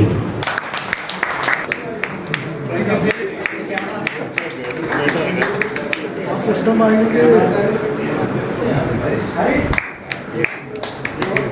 വി ജോൺ, മിനി ജോൺ, ഒരു മക്കൾ, ഒരു മകൻ, മറ്റേ KLRS കുടുംബാംഗങ്ങളെ, സമര നേതാക്കളെ, ഇവിടെ ഒരുപാട് പ്രശംസകൾ ജോണാകെ ഉയർന്നുകൊണ്ടിരിക്കുക. അപ്പൊ എനിക്കറിയാം, എന്നെ സംബന്ധിച്ചിടത്തോളം സംഘടനയുടെ വ്യക്തി എന്ന നിലയ്ക്ക് അല്ലെങ്കിൽ സംഘടനയുടെ ഔദ്യോഗിക ഭാരവാഹിത്വം ഞാൻ വഹിക്കുമ്പോഴെല്ലാം ഏത് വിഷയത്തിലും ഇവിടെ റോളിയും വീടുമെല്ലാം കുറേ ഉണ്ടായി. ഒരു വിഷയം വരുമ്പോൾ ആ വിഷയത്തിലെ കാര്യങ്ങളെ പറ്റി കൂടുതൽ ചോദിക്കുന്ന ഒരു വ്യക്തിയാണ് എൻ്റെ എപ്പോഴും. അതിനെപ്പറ്റി എന്താണ് അതിന് വരുമ്പോഴായത്, അല്ലെങ്കിൽ എന്താണ് അതിന്റെ വിഷയം, എന്തുകൊണ്ടുള്ള തീരുമാനം എടുത്തു, ആ വിഷയത്തെ പറ്റി നമ്മൾ അദ്ദേഹം സംസാരിച്ചു കഴിഞ്ഞാൽ അത് സ്വീകരിച്ചുകൊണ്ട് മുന്നോട്ട് പോകാൻ തയ്യാറുള്ള വ്യക്തിയാണ്. അതാണ് ഞാൻ എപ്പോഴും കാണുന്നത് ഒരു പ്രത്യേകത.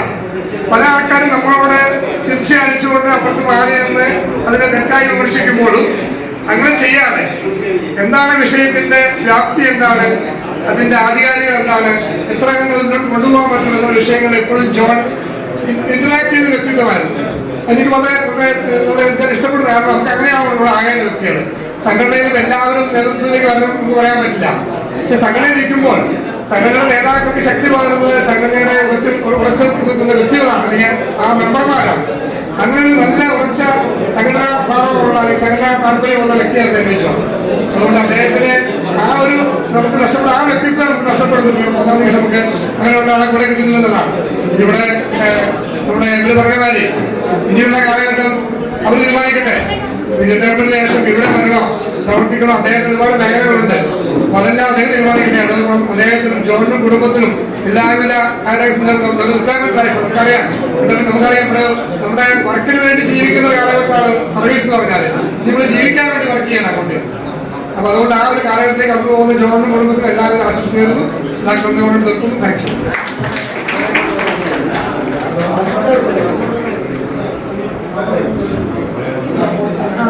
എല്ലാവർക്കും ഹായ്. ഫസ്റ്റ് ഓഫ് ഓൾ ഇങ്ങനെ പ്രോഗ്രാം നടത്തിയ എല്ലാവർക്കും താങ്ക് യു. പിന്നെ പപ്പ ഇത്രയും 36 ഇയേഴ്സ് കംപ്ലീറ്റ് ചെയ്തതിൽ ഒരുപാട് സന്തോഷമുണ്ട്. പപ്പ ആക്ച്വലി എനിക്ക് ഫീൽ ചെയ്തിട്ടുള്ളത് പേഴ്സണൽ ലൈഫിലാണെങ്കിലും പ്രൊഫഷണൽ ലൈഫിലാണെങ്കിലും വളരെ സിൻസിയർ ആയിട്ടുള്ള ഒരാളാണ്. പ്രൊഫഷണൽ ലൈഫിൽ എനിക്ക് ഫീൽ ചെയ്തിട്ടുള്ളത് ഈ ഒരു ജോലി അത്രയും ഒരു വർക്ക് ലൈഫ് ബാലൻസ് ഉള്ള ജോലി അല്ല. അപ്പം അതുകൊണ്ട് തന്നെ പപ്പയും മമ്മിയും ഒരുപാട് കാര്യങ്ങൾ സാക്രിഫൈസ് ചെയ്ത പോലെ എനിക്ക് തോന്നിയിട്ടുണ്ട്. അപ്പം പപ്പയാണെങ്കിലും ഓരോ ട്രെയിൻ പോകുമ്പോഴൊക്കെ ആണെങ്കിലും ഭയങ്കര പ്രിപ്പയർഡൊക്കെ ആയിട്ട് ഒരു ദിവസം മുന്നേ തന്നെ അതിന് വേണ്ടി പ്രിപ്പയർ ആയിട്ടാണ് എപ്പോഴും ഇരുന്നൊക്കെയാണ് ഞാൻ കണ്ടിട്ടുള്ളത്. ഒട്ടും പേഴ്സണൽ ലൈഫ് അങ്ങനെ ഉണ്ടായിരുന്നില്ല നമുക്ക്. അപ്പം അതൊക്കെ ഉണ്ട്. ഈവൻ പേഴ്സണൽ ലൈഫിലാണെങ്കിലും പപ്പ ഒരു എക്സലൻ്റ് ആയിട്ടുള്ള ഒരു ഹസ്ബൻഡാണ്. അതുപോലെ തന്നെ അടിപൊളിയായിട്ടുള്ള ഒരു ഫാദറും കൂടെയാണ്. അതുകൊണ്ട് തന്നെയാണ് ഞാനിപ്പം ഇവിടെ കോൺഫിഡൻ്റ് ആയിട്ട് ഫിനാൻഷ്യലി ഇൻഡിപെൻഡൻ്റ് ആയിട്ട് ഞാനിവിടെ നിൽക്കുന്നതിൻ്റെ കാരണം എൻ്റെ പപ്പയാണ്. അപ്പം അതൊക്കെ ഇവിടെ എന്തായാലും പറയണം. പിന്നെന്താ, പപ്പയ്ക്ക് ഒരു happy and healthy retirement life ഞാൻ ആശംസിക്കുന്നു.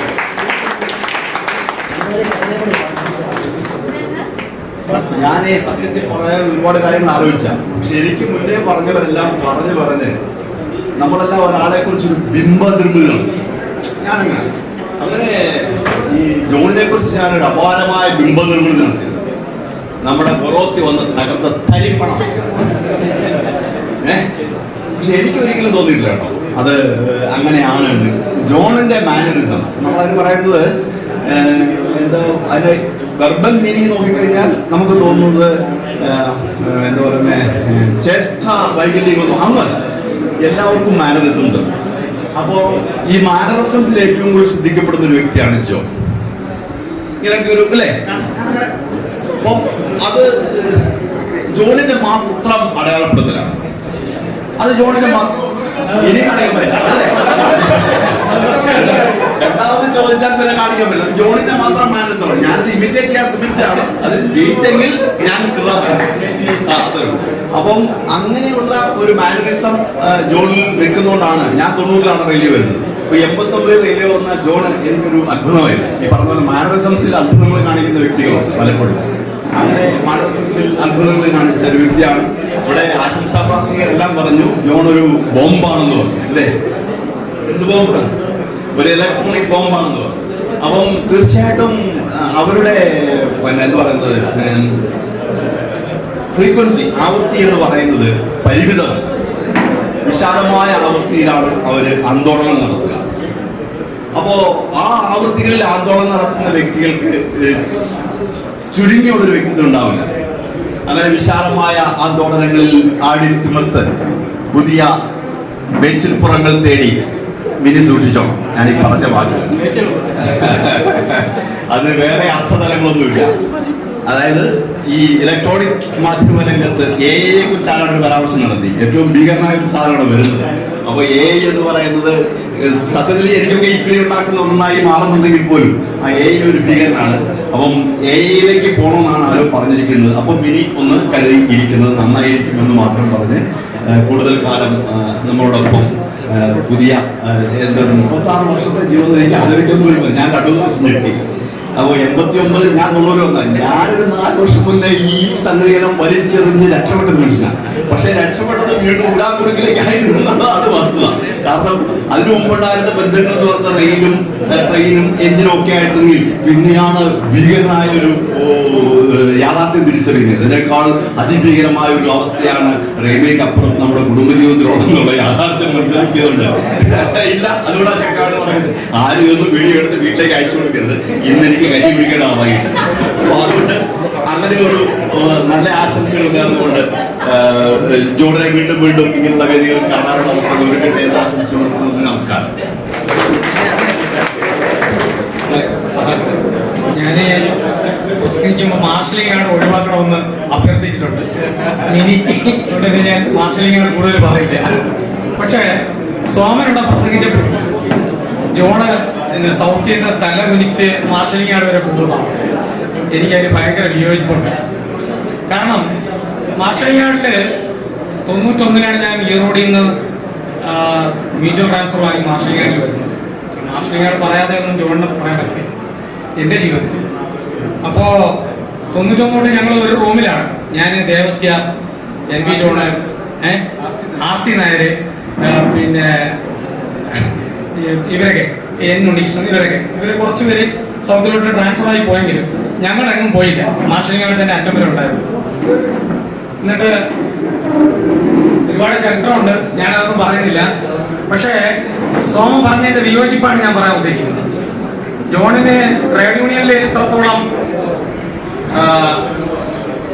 ഒരു ഇൻഫ്ലുവൻസ് ഉണ്ടായിരുന്നു എന്നുള്ളതാണ് ഞാൻ പറഞ്ഞിരുന്നത്. അത് ഞാനും ജോണും ഒക്കെ ട്രിവാൻഡ്രത്ത് സത്യ പോരാട്ടങ്ങളും പിറ്റേ ദിവസം നടക്കുന്ന കാലത്ത് തലേ ദിവസം എല്ലാ ക്വാർട്ടേഴ്സിലും നമ്മുടെ റണ്ണിംഗ് സ്റ്റാഫിന്റെ ക്വാർട്ടേഴ്സുകളിൽ കയറി ഇറങ്ങുന്നത്. അപ്പൊ ജോണാണ് എന്നെ വിളിച്ചോണ്ട് കൂടെ, ഞാനല്ലാണ്ട്. ജോൺ എന്നെ വിളിക്കും, രവി നമുക്ക് ഇറങ്ങണ്ടേ എല്ലാ ക്വാർട്ടേഴ്സിലും ഒന്ന്, കാരണം നാളെ ഇത്ര പാർട്ടിസിപ്പേഷൻ വേണമെന്ന്. നമ്മൾ MKSന്റെ കാലമാണ്. നിങ്ങളുടെ CRC ആയിരുന്ന MKSനെ കണ്ടിട്ടുള്ളൂ. പക്ഷേ ശക്തനായിട്ടുള്ള ഒരു നേതാവ് സഖാവ് എല്ലിനെക്കാട്ടും മുകളിലായിരുന്നു ഞങ്ങളുടെ മനസ്സിൽ അന്ന് MKSന്റെ സ്ഥാനം. ആ ഒരു കാലഘട്ടമുണ്ട്, പറയാതിരിക്കാൻ ഒരിക്കലും പറ്റില്ല. 1991 തൊട്ട് ഞാൻ 2002 വരെ അവിടെ ഒക്കെയായിരുന്നു മാഷിയാണ്. ആ കാലയളവിലുള്ള കഥയാണ് പറയുന്നത്. അപ്പോ MKS പ്രസിഡന്റ് ഇരിക്കുന്ന സമയത്ത് എന്തെങ്കിലും വന്ന് പറഞ്ഞാൽ പോലും അവിടെ ഇംപ്ലിമെന്റ് ചെയ്യാൻ സമ്മതിക്കില്ലായിരുന്നു. അത്രയ്ക്ക് ശക്തനായ നേതാവായിരുന്നു MKS. നമ്മളെല്ലാം MKSന്റെ അനുയായികൾ. പുള്ളി ഒന്ന് പറയുകയേ ഉള്ളൂ, ഞങ്ങളത് പ്രാവർത്തികമാക്കുന്ന ഒരു രംഗമുണ്ടായിരുന്നു. അപ്പൊ ഞങ്ങൾ തലേദിവസം ഓരോ വീടുകളിൽ ചെന്ന് ക്യാൻവാസ് ചെയ്യുമ്പോൾ നാളത്തെ മീറ്റിങ്ങിന് പോകണം, അല്ലെങ്കിൽ നാളെ ധർണ സൗകര്യമുണ്ട്, ഇത്ര പേര് ഉറപ്പാക്കണം, നാളെ ഡ്യൂട്ടി ഒഴിവാക്കി എന്തെങ്കിലും പറഞ്ഞ് മാറി പോകണമെന്നൊക്കെ പറയുമ്പോൾ കുറെ പ്രതികരണങ്ങൾ വരുമ്പോൾ ഈ ജോണ് ഈ കാണുന്ന സൗമ്യ സ്വഭാവനും അതൊന്നുമല്ല. അതിന് തക്ക മറുപടി അപ്പൊ കൊടുത്തിട്ടാണ് ഞങ്ങൾ വരുന്നത്. അപ്പൊ എനിക്കത് ഡയറക്റ്റായിട്ട് ബോധ്യമുള്ളതുകൊണ്ട് അത് പറയാൻ ആഗ്രഹിക്കുകയാണ്. കാരണം ജോണ് ശക്തമായ തീരുമാനങ്ങളുടെ ഒരാളാണ്. എനിക്കൊരു അത്ഭുതം തോന്നിയിട്ടുള്ള കാലം എന്ന് വെച്ചാല് 91 വരുമ്പോ അറിഞ്ഞ കാര്യങ്ങൾ എനിക്ക് വളരെ അത്ഭുതം തോന്നുന്ന കാര്യങ്ങളാണ്. പ്രീ ഡിഗ്രിയിൽ അന്നൊക്കെ 94% മാർക്ക് എടുക്കുക എന്ന് പറഞ്ഞാൽ നമുക്കൊന്നും ഒരിക്കലും ചിന്തിക്കാൻ പോലും പറ്റുന്ന കാര്യമില്ല. ജോണിന് 93 ഉണ്ട്. എനിക്കത് ഭയങ്കര അത്ഭുതം ഉളവാക്കുന്ന കാര്യമായിരുന്നു. 45 കിലോമീറ്റർ നടന്നും ജീപ്പിലും ഒക്കെ നാട്ടിൽ നിന്ന് കയറിയാണ് കോളേജിലെത്തിയത്, എത്തി പഠിച്ചിരുന്നത് ജോണ്. സാധാരണ കാര്യമല്ല. അന്നത്തെ കാലത്ത് പഠിപ്പ് ഉപേക്ഷിച്ച് ജീവിതമാർഗം തേടുന്ന ഒരു സാഹചര്യമാണ് അന്ന് ഉണ്ടായിരുന്നത്. അത് മറികടന്നുകൊണ്ട് ജോൺ അത്രയും ബുദ്ധിമുട്ടി മാസത്തിലൊരിക്കലൊക്കെയാണ് വീട്ടിലെത്തുന്നത് കോളേജിൽ പഠിക്കുന്ന കാലത്ത്. അതൊക്കെ പറഞ്ഞ് ഒരുപാട് സങ്കടങ്ങൾ നമ്മളുമായിട്ട് ഷെയർ ചെയ്യുന്നത് ആ കാലങ്ങളിൽ ഞാൻ ഓർത്തു പോവുകയാണ്. വളരെ ആത്മാർത്ഥം. ഞാനും സോമും ജോണോ എന്ന് പറഞ്ഞാൽ ഇപ്പം 3 പേരും മനസ്സൊന്നാണ്. എന്താണോ സ്വഭാവം കൊണ്ടാണോ ഇനി പ്രിൻസിപ്പിൾസിന്റെ കാര്യത്തിൽ എന്താണെന്ന് എനിക്കറിയില്ല. നമുക്ക് 3 പേർക്കും ഒരു മനസ്സാണ് ഇപ്പോഴും, അതിലൊരു മാറ്റം വന്നിട്ടില്ല. പക്ഷേ എനിക്കെപ്പോഴും ഈ ഒരു തിരുക്കുറൾ ഓർമ്മ വരുന്നത്, ഇതിനാൽ ഇവൻ മുടിക്കും എന്റായത് അതിനെ അവൻ കൺവിടൻ എന്ന് ഈശ്വരന്റെ ഒരു നിയമം തിരുവള്ളുവിൽ പറഞ്ഞു വയ്ക്കുന്നുണ്ട്. എന്ന് വെച്ചാല് ഇതിനെ ഇതുകൊണ്ട് ഇവനെ കൊണ്ട് സാധിക്കും എന്ന് വിചാരിച്ചിട്ടാണ് ഈശ്വരൻ അവന്റെ കയ്യിൽ കൊടുക്കുന്നത് എന്നുള്ള ഒരു തത്വമാണ് എനിക്കിവിടെ ഓർമ്മ വരുന്നത്. കാരണം ജോണിന്റെ ഒരു തത്വം കൊടുത്തിട്ടുണ്ട്, ഈശ്വരൻ കണ്ടിട്ടുണ്ട്. അത് ഇന്ന ആളെ കൊണ്ടേ പറ്റൂ എന്ന് വിചാരിച്ചിട്ടാണ് ആ പ്രിൻസിപ്പിൾ പുള്ളിക്ക് കൊടുത്തിട്ടുള്ളത്. അപ്പോൾ പുള്ളിയുടെ വീട്ടിൽ പോയാൽ കാണാം, വേണോടെ പറഞ്ഞു കഴിഞ്ഞു. വീട്ടിൽ പോയി കഴിഞ്ഞാൽ ഞാൻ എപ്പോഴും പോയി ജോണുമായിട്ട് വഴക്ക് പറയുന്ന ഒരു സംഭവം അതാണ്. കംപ്ലീറ്റ് വലിച്ചു വാരിയിട്ടേക്കും, വയറും ബാക്കി ഉള്ള ലേസ് വാർത്തും ഇതൊക്കെ ഇപ്പൊ ഒരുപാട് ഒഴിവാക്കിയിട്ടുണ്ട്, സൈഡാക്കി വെച്ചിട്ടുണ്ട് കുറച്ചൊക്കെ. ഞാനും ഒഴിവും പോയി കഴിഞ്ഞാൽ ജോണുമായിട്ടുള്ള ബഹളം ഇതാണ് പകുതിക്ക്. അപ്പോ ജോൺ അത് ഒഴിവാക്കിയ ഒരു ജീവിതമില്ല. ടെക്നിക്കലായിട്ട് ഭയങ്കര ഡീപ്പ് നോളജാണ്. അപ്പൊ നമ്മള് തമിഴിൽ പറയും ആട് പുല്ല് മേയുന്ന പോലെയാണ് നമ്മളൊക്കെ പഠിക്കുന്നത്, പോളിടെക്നിക്കിൽ എസ്പെഷ്യലി. അത് വളരെ സബ്ജക്ട് ഡീപ്പായിട്ട് പോകുന്ന ഒരു പ്രവണതയില്ല. എഞ്ചിനീയറിംഗ് ഡിഗ്രി പഠിക്കുമ്പോഴാണ് ഡീപ്പായിട്ട് പഠിക്കുന്നത്. പക്ഷെ പോളിയിൽ അങ്ങനെയല്ല, സബ്ജക്ട് പഠിച്ചാന്ന് വെച്ചാൽ പഠിച്ചു, ഇല്ലെങ്കിൽ ഇല്ല എന്നുള്ള അവസ്ഥയാണ്. കാരണം ഡീപ്പല്ല. ആട് പുല്ല് മേയും പോലെ മുള മാത്രം നുള്ളി പോകുന്ന ഒരു രീതിയാണെങ്കിൽ ജോൺ അങ്ങനെയല്ല. അന്നൊക്കെ ഒരുപാട് മാഗസിൻസ് വരുത്തി പഠിക്കുന്ന ഒരു സ്വഭാവം ഉണ്ടായിരുന്നു. ടെക്നിക്കലായിട്ട് വളരെ ഇൻഡെപ്ത് നോളജ്. മെക്കാനിക്കൽ എഞ്ചിനീയറിംഗ് ആണ് പഠിച്ചാണെങ്കിൽ ഇലക്ട്രിക്കൽ ഇത്രയും ഡീപ്പായിട്ടുള്ള കാര്യങ്ങൾ ചെയ്യാൻ അത് ഒരുപാട് പേർക്ക് എനിക്ക് നല്ല ഓർമ്മയുണ്ട്. മാർഷൽ ആർട്ടിൽ എനിക്കൊരു എമർജൻസി ലൈറ്റ് ആദ്യമായിട്ട് കേടായി, ഞാൻ വാങ്ങിയ അപ്പോഴാണ് ഈ എമർജൻസി ലൈറ്റ് വരുന്ന കാലം. അപ്പോ ഞാൻ പറഞ്ഞു ജോണ എന്റെ എമർജൻസി ലൈറ്റ് കേടായി, ഇനിയിപ്പോ ടെക്നിക്കലായിട്ട് എനിക്ക് കൊടുത്ത് ഇതിന്റെ പൈസ കൊടുക്കേണ്ട വരാൻ റിപ്പയർ ചെയ്യാം. നീ വേണ്ട, ഞാൻ നോക്കാം, നമുക്ക് ശ്രമിച്ചു നോക്കാം. അന്നാണ് ജോണ് എമർജൻസി ലൈറ്റ് കൊണ്ടുവച്ച് ശരിയാക്കി അത് എനിക്ക് തന്നു. ഞാൻ പറഞ്ഞു നീ ഇലക്ട്രിക്കൽ പഠിച്ചിട്ടുണ്ടോ? അതൊന്നുമല്ല, അതൊക്കെ നമ്മൾ വിചാരിച്ച് പഠിക്കും എന്ന് പറഞ്ഞിട്ട് പുള്ളി റെസിസ്റ്റൻസിന്റെ വാല്യൂ ഒക്കെ കാണുമ്പോൾ നമുക്ക് മെക്കാനിക്കൽ ഇറക്കുന്നത് നമ്മൾ പഠിച്ചിട്ടില്ല. ഇതൊക്കെ സ്വന്തമായിട്ട് പല മാഗസിൻസും ജേണൽസ് ഒക്കെ വരുത്തി പുള്ളി അതിൽ നിന്നൊക്കെ പഠിച്ചെടുത്ത് ലേറ്റസ്റ്റ് ആയിട്ടുള്ള ടെക്നോളജി പഠിക്കുകയും LED ബൾബ് ആദ്യമായിട്ട് ഇത് നമ്മുടെ വിപണിയിലൊക്കെ വരുന്നതിന് മുമ്പ് LED മെറ്റാലിക് ബൾബുകളൊക്കെ ഇൻട്രൊഡ്യൂസ് ചെയ്തു. നിങ്ങൾക്കറിയാം, നമ്മുടെ വീടുകളിൽ ഒരുപാട് പേര് വീട്ടിൽ അത് ഇന്നും പ്രാവർത്തികമായിട്ട് വർക്ക് ചെയ്യുന്നുണ്ടായിരിക്കും. അപ്പൊ ഞാൻ കൂടുതൽ പറഞ്ഞില്ല, എല്ലാവരും പറഞ്ഞു കഴിഞ്ഞു. പക്ഷെ ജോണിന്റെ ആത്മാർത്ഥമായ ട്രേഡ് യൂണിയൻ പ്രവർത്തനം എന്നെ ഗിരീഷ് പറഞ്ഞപ്പോൾ തന്നെ എനിക്ക് വളരെ ഹർട്ട് ചെയ്ത ഒരു കാര്യമാണ്. ഞാൻ ചുരുക്കാം, എന്നെ വഴക്ക് പറയരുത്. അപ്പൊ ഹർട്ട് ചെയ്ത കാര്യമാണ്. ഞാൻ പ്രസിഡന്റ് ആയിട്ടിരിക്കുന്ന കാലത്താണ് ER ജയരാജനോട് സെക്രട്ടറി ആയിരുന്നു. ഇനി പറയാതിരിക്കാൻ കഴിയുന്നില്ല, കാരണം ഇന്ന് പുള്ളിക്കും കൂടെ ഇവിടെ റിട്ടയർമെന്റ് കൊടുക്കേണ്ട ഒരു ദിവസമായിരുന്നു. പുള്ളി വെല്ലുവിളിച്ചുകൊണ്ടാണ് പോകുന്നത്, ട്രേഡ് യൂണിയനെ വെല്ലുവിളിച്ചുകൊണ്ട് ആണ്. വേറെ പലർക്കും ഇവിടെ നമുക്കൊരു നമ്മുടെ ട്രേഡ് യൂണിയനകത്ത് ഒരു ഉറപ്പായിട്ടും നമ്മുടെ അസോസിയേഷനിൽ ഇന്ന് ഒരു പൊളിറ്റിക്സ് നമ്മൾ കാണേണ്ട ഒരു കാര്യമില്ല. അവരവരുടെ മനസ്സിലാണ് പൊളിറ്റിക്സ്, രാഷ്ട്രീയം അവരവർക്ക് ഇഷ്ടപ്പെട്ട രീതിയിൽ ഓട്ടിക്കുന്നു. എം എം പോളി പറഞ്ഞതുപോലെ അവരവരുടെ ഇഷ്ടത്തിനാണ് രാഷ്ട്രീയത്തിന് പിന്നെ നമ്മൾ പ്രാതിനിധ്യം. പക്ഷെ അതിവിടെ നമ്മൾ കാണിക്കേണ്ട ഒരു കാര്യമില്ല. അതാരെങ്കിലും കാണിച്ച പിന്നെ അത് മൈൻഡ് ചെയ്യേണ്ട കാര്യവുമില്ല. പുള്ളി അത് വളരെ ശക്തമായിട്ട് ഒരു ഫ്ലക്സ് ബോർഡൊക്കെ കൊണ്ട് അവസാനം യൂണിയനെ തന്നെ വെല്ലുവിളിച്ചുകൊണ്ട് ഞാൻ ഇറങ്ങി പോവുകയാണെന്ന് പറഞ്ഞിട്ട് പോയതുപോലെയാണ്. കാരണം യൂണിയനോട് വെല്ലുവിളിച്ചിട്ട് പോയതുപോലെയാണ് ഫീൽ ചെയ്തു. വളരെ ആത്മാർത്ഥമായിട്ട് നമ്മുടെ യൂണിയനിൽ പ്രവർത്തിക്കുകയും വളരെ മാതൃകാപരമായിട്ട് ഒരു സെക്രട്ടറി ആയിട്ട് പ്രവർത്തിച്ച ഒരാളാണ് അദ്ദേഹം. ഇന്നില്ലാത്ത എനിക്ക് വളരെ വിഷമമുണ്ട്. പക്ഷേ പിന്നെ പുള്ളി തന്നെ വോളണ്ടറി ആയിട്ട് ഞാൻ ഇതിന് പോകുന്നു എന്നുള്ള ഒരുപാട് ഒരു 5-6 വർഷം കൊണ്ട് വെല്ലുവിളിക്കുകയാണ്. ഞങ്ങളെ പിരിച്ചുവിട്ട് നോക്കുന്നുള്ള രീതിയിൽ ഒടുക്കം യൂണിയനെ അത് അവസ്ഥ ചെയ്യേണ്ട വന്നെന്നുള്ള അവസ്ഥ പുള്ളിയെ സംജാതമാക്കിയതാണ്. ജോണിനും കുടുംബത്തിനും കൊച്ചു പിള്ളേരായിരിക്കുമ്പോഴേ രണ്ടുപേരും എനിക്കറിയാം.